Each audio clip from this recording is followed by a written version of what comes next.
안녕하십니까? 한국장애인단체 총연합회 8월 첫째 주 세바오TV 주간 핫이슈를 전해드립니다. 첫 번째 소식입니다. 장애인 이동지원 종합조사가 도입 만 2년이 다가오고 있지만 실효성 문제가 도마에 올랐습니다.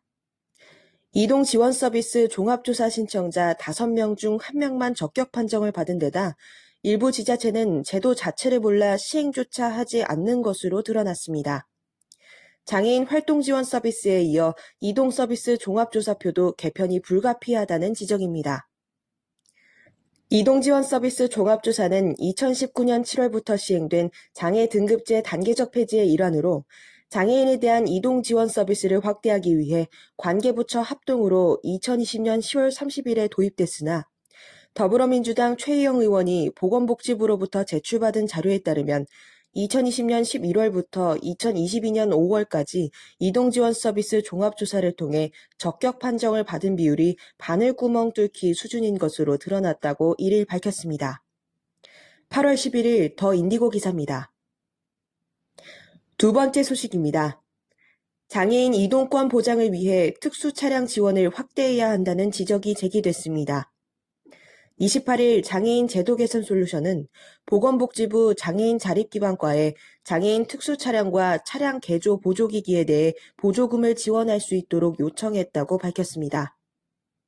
장애인은 저상버스나 지하철, 장애인 콜택시 등 다른 교통수단도 있으나 버스 승차의 어려움, 인력사 일동선 미비, 장시간 대기 등으로 인해 타 교통수단 이용이 어려워 부득이하게 자동차를 이용하고 있습니다.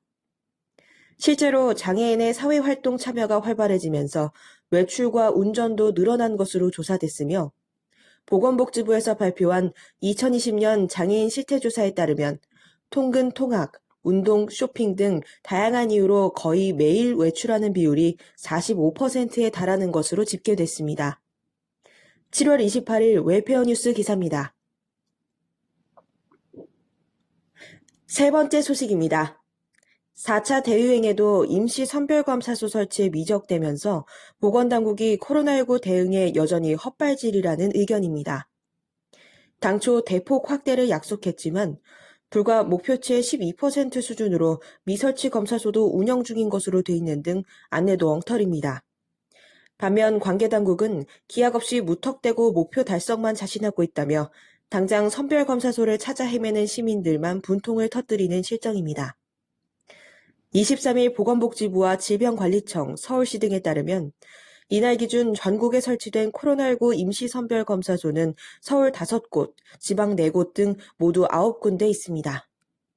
7월 23일 소셜포커스 기사입니다. 이상 2022년 8월 첫째 주 주간 핫이슈였습니다. 질문 있으시면 댓글로 남겨주세요. 고맙습니다.